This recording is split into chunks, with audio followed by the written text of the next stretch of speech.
Hello guys, and I know a few of you have been waiting for this, but today we are going to be talking through how I would actually budget if I was on the low income or if I was on minimum wage. So I'm really going to be talking through the things that I would really try to prioritize, and also we're going to try and see if we can run through a pretend example on a budget spreadsheet just to see what it would actually look like. So hopefully if you are on a relatively low income or if you are on minimum wage, for example, that can give you some tips on how you can actually budget your own money. And if you're new to my channel, hello, my name is Veronia and I talk about money and a whole load of stuff, so if you want to subscribe to my channel then feel free to do that. But if you're a returning subscriber, then please do remember to give me a thumbs up because it really does support the channel. So basically how I've imagined this is, of course, I did my research and I wanted to know exactly how much people are likely to earn if they are on minimum wage, and of course it does depend on the age. And if you're over the age of 21, then I think the national minimum wage is about £8.20 per hour, and then obviously that increases when you reach the age of 25, and that is from April 2020, I believe. So if you're watching this video 5-10 years later, then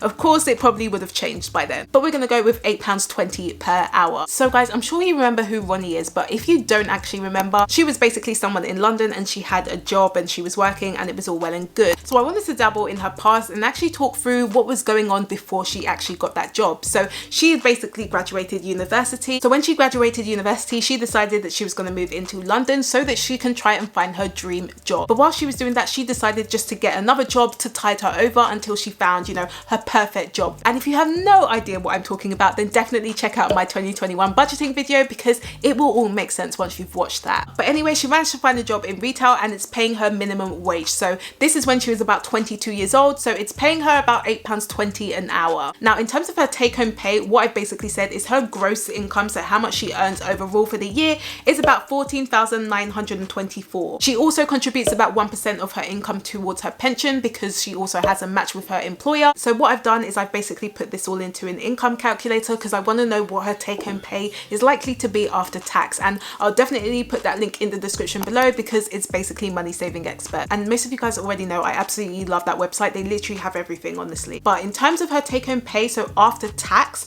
she is likely to pocket about £1,139 a month. So that is basically what we're going to be budgeting. So really, when it comes to it, there are going to be key things that I would personally prioritize if I was on a low income. So the main things are really housing, transportation, food and clothing. Now, in terms of clothing, you might not really think of that as a priority if you already have clothes. So really that's if you just don't have clothes, but I know majority of us probably have clothes, so that's definitely fine. In terms of housing though, that is probably going to be one of your biggest costs for everyone. So for me, if I was Ronnie, I would really be thinking about my housing situation. Now in this case, we've assumed that Ronnie doesn't have any dependents, so she doesn't have any kids, for example. Really the main reason why I've chosen not to include that is because I don't personally have kids. So it's kind of difficult for me to judge, you know, how much you should be spending on your kids because I don't actually have kids. But I will definitely shout out my fellow YouTuber Tolu because she is basically another personal finance kind of YouTuber and she actually has a family. She also has quite a few budgeting videos and she will show how she will actually budget in her family, and she's also got things like grocery hauls. So if you do have kids and you want to learn more about budgeting as a family, definitely check her channel out. I love her, she's amazing. But in this video, Ronnie doesn't have any kids, okay? She's just a young person who basically finished university. So in terms of housing costs, guys, I would be trying to slash that as much as possible. Now, no matter how much you earn, housing is going to just be one of your biggest costs, to be honest, I can't lie. So it's really important if you can to try and reduce that cost. So in my mind, if I was in Ronnie's case, there are basically three situations. Number one, I will try and live with my parents if I can because that's probably going to be a lot cheaper than renting my own place out. Number two, if I don't have any parents in the area, then I will try and live in a HMO, so house of multiple occupation. Or number three, if I do have my own place, then I will try and house hack and get a lodger in. So of course, let's just go through those in a bit more detail. So the first one, of course, is quite self-explanatory, but living with your parents, I mean, guys, it's not glamorous, but sometimes you've just got to do what you got to do. And this is exactly what I am doing. So rather than getting my own place and paying more money, I decided to try and live with my parents. Now, what you can do, of course, is try to negotiate with your parents in terms of, you know, whether you actually pay rent. So mum, £100 a month for rent, that's all right, yeah? Or you might decide to actually pay for other stuff as well and contribute to the house. So for example, it could be things like groceries or it could be any other bills in the house. But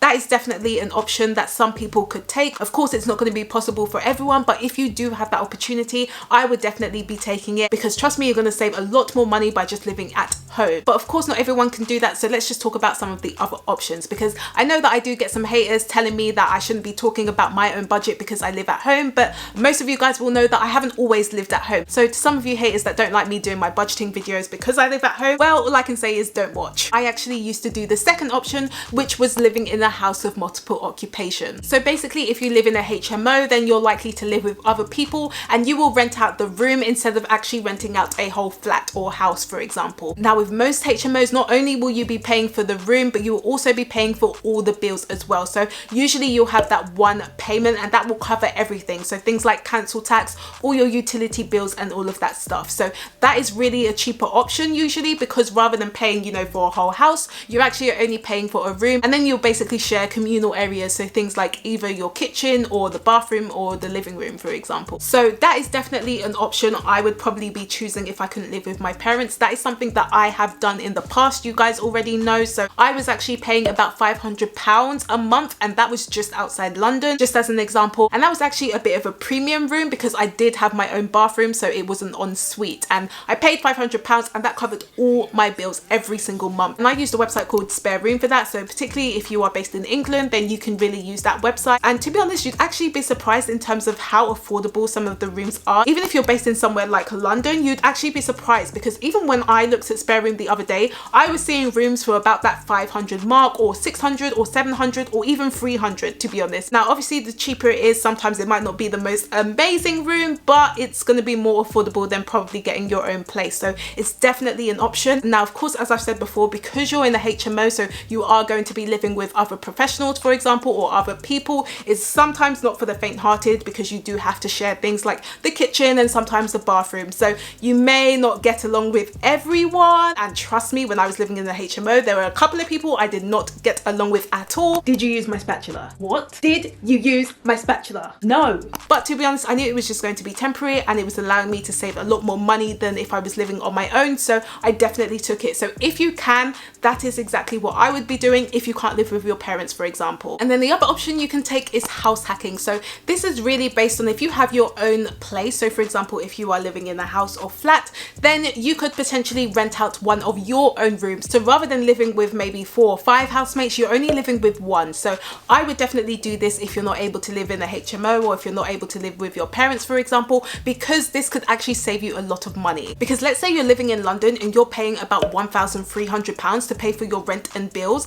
Guys, if you get one person to come and live with you, you can easily half that bill just because you've got someone else living there. Now again, of course, not everyone wants to live with someone else, but if you need to make the sacrifice, guys, I would just make the sacrifice. And remember, most likely it's going to be temporary, so I would just try and sacrifice that as much as possible, because lowering your housing costs is really going to help you with your budgeting. Okay, so now let's just hop onto my laptop and let's just see what Ronnie's budget could look like potentially. Okay, so similar to my 2021 budget video, I have basically completed a mock-up on what this budget spreadsheet would look like. Now if you are new to my channel, then this is the spreadsheet that I will usually use for my own budget, so you can actually access that from my Etsy store, so link will be in the description below. But basically what I've done is I've added in her income. So her income is about £1,139 for the month, and I've basically just thought through how I would actually budget Ronnie's money. So the first thing is going to be through rent. So I've got about £600 for rent. So this would be her staying in the house of multiple occupation. So even if it's in London, guys, trust me, you can probably find a place for £600 a month, and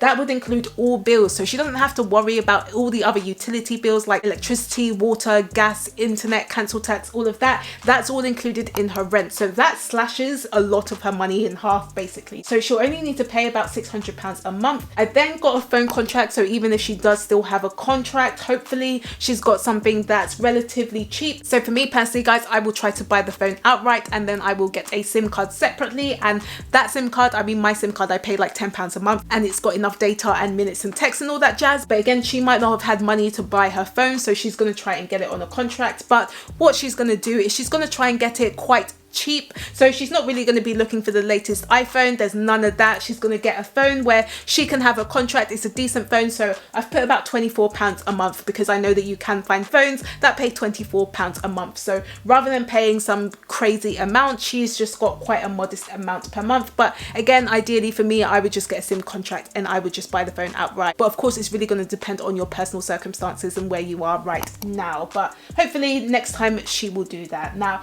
if she does have any any credit card debt, then obviously she would have been making her minimum payments, but hopefully she's going to be paying off her debt. So we've already got some debt overpayments plan happening, but she'll be putting in about £15 a month for her credit card. And if she's got a store card, that could be about £10 a month. Then in terms of travel, I've put £250. Now, because she lives in London and she takes public transport to work, then this means that she doesn't need to have a car. So she's got no car expenses, and that probably slashes a good few £100 from that. So all she does is she'll pay £250 and that will cover her for the whole month. Now, really, depending on where you live in London, it could be more or less, for example, but I've put £250 a month, especially if you are living, you know, on the outskirts of London. So if you're not actually living within the city. And then next, I've added in life insurance, so about £10 a month. So she has life insurance, which is all well and good. And then she's also got a gym membership for about £20. Again, if it was me, if it was cheaper to pay for the year rather than each month, then of course I would go for the year. But I've put £20 a month here because she might not have the money for that. But guys, you can see that because she's reduced her housing costs and her transportation costs because she doesn't have a car,